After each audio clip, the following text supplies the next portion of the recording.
Hey guys, Bob for Bob's Movie Review here, and I told you guys I would bring you this video. I know sometimes these are actually more popular, and I don't want to do it just for views, but I think there's people of my subscriber base that would like to see this video. But basically, I'm going to give you guys a spoiler-filled review of The Boy.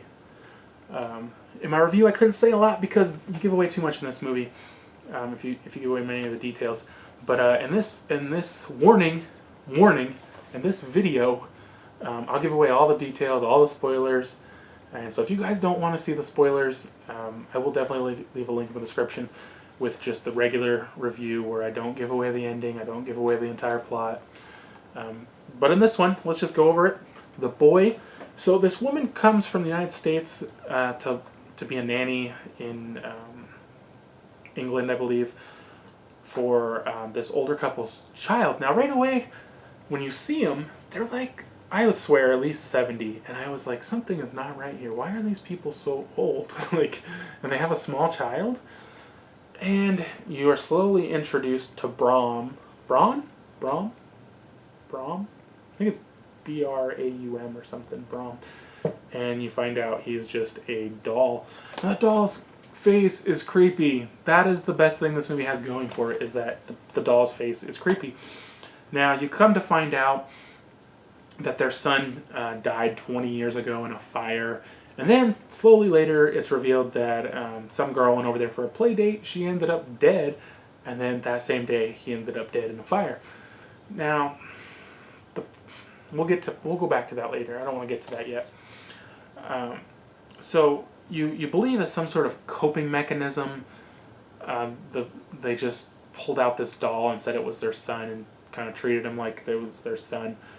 And all the while they're trying to make you believe that this doll is inhabited by the spirit of their son, you know, kind of like an Annabelle haunting, but maybe not as evil, or maybe as evil, you don't know.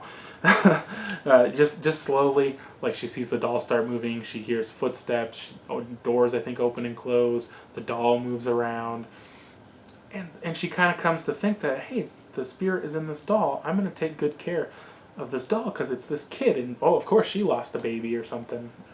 Yeah, she lost a baby, and so now she wants to mother this doll. Well, this is going on, and I didn't understand this scene at all, or why it, I don't know if there's any explanation. I don't think there's any explanation for a lot of things in this movie. The old couple kills themselves. They just drown themselves in a lake, and you're just like, what? And they send a letter home saying that they won't come back. They aren't coming back, and you're just like, what does that have to do with anything? And maybe I missed something, I don't know. So, let's see what happens then. Well, her ex-boyfriend from America comes back, and he's the one who abused her and made her lose the baby and whatever with his abusiveness. And so he ends up smashing the doll, just shatters it. And then, surprise, surprise. Now, let me say this. When things started happening in this movie, I did not believe the doll was haunted. Now, I don't know if they're trying to leave you clues, you know, that somebody as observant as I am picked up on, or it was poorly made. I hate to say that. But I just kind of felt like, you know, somebody is doing this. It's not the doll. You know, somebody's moving the doll. There's somebody hiding, and they kind of want to make you think it's the guy who works at the grocery store who keeps stopping by, and he kind of falls in love with her. And they want you to think maybe it's him, or maybe it's the ghost. And I'm going to say I was about 75% sure what the twist was that was coming. I just didn't know the final detail. I will admit I missed the final detail. So the doll is smashed, and then something flies out of the mirror, and you're like, what the heck is even going on? And you hear the kid's voice. Well, lo and behold, the kid never died. He was hiding in the walls in the attic in the basement and stuff, and he's wearing a doll mask on his face, and you're like, what the heck? So this brings me back to the fire. He killed the girl, then to cover up that their son had any involvement, they started this fire and pretended he died, but nobody looked for a body? I mean, if you're like, oh no, my son died in this fire, they look for a body. They don't just say, oh, okay, he's dead. Somebody had to know that there was no body. I mean, I guess, yeah, if your body is in a hot enough fire long enough, you will turn to ash. But if they came during the fire, it's very unlikely that your body would burn that quickly. So somebody should have said, "Hey, there's no kid here. Where is he?"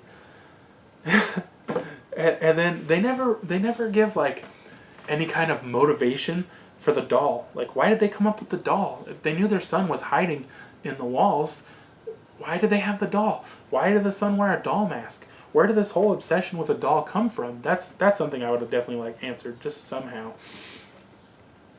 And then, like I say, why do they kill themselves? Because the grief? I don't know. They don't say. You don't know why they killed themselves. They basically intended for her and the son to fall in love or something, but I don't know. I think it's a little too deep in that way for me, just how he associated everything with the doll. So basically, they end up getting into a fight, and she I don't know, she stabs him or something, leaves him for dead, leaves with the guy who works at the grocery store, and then at the end you see what you presume is the son, because who else could it be? There's nobody else there. They don't show him, gluing the doll face back together. Now, my problem with this ending is not that he's still alive, because, the wound, you could live from that wound. They don't call the cops. The cops don't go out there. They're just like, oh, he's dead. Let's just go away forever and never come back. They're hinting at a sequel, but at the same time, the cops would have to come out there, and then if there's no body, they would have to look for him. It just to me, it doesn't make a whole lot of sense. But I did kind of like this movie, guys. Because they did twist it, It wasn't the doll. It was just a guy in the house, and made it, he's kind of creepy. This movie didn't have a lot of scares. It didn't have a lot of creepy stuff. But the only creepy thing is, she goes to move the doll's head, and then it jerks back at her, but then it's just a dream. And so, this movie kind of failed in the whole horror aspect. But I kind of like that they went that other route, but I also feel like that made it less scary and less enjoyable. So it's kind of, I feel like a kind of love-hate relationship with this movie, because I love that they went a different way. They tried to keep you on your toes and trick you, but then it wasn't even a ghost story at all. And in the trailer, they show the doll crying, and everybody sees that, and they're like, oh my god, the doll's alive, the kid's in the doll. It's a house of wax type situation or something. And in the movie, it was raining and water dripped on it. That's just, to me, just being deceptive, and I don't think that's necessarily a good tactic. But I did like this, guys. I just thought it was slightly above average, and I think you guys might like it too. I don't know, but now you guys know the whole movie. I don't know if you still want to watch it, but thanks for watching. If you guys enjoyed this video, be sure to give it a thumbs up. I always appreciate it. If you haven't already, subscribe for more videos, and I'll see you guys next time. If you're interested, be sure to subscribe on YouTube, follow on Facebook, follow on Twitter, and follow on Instagram.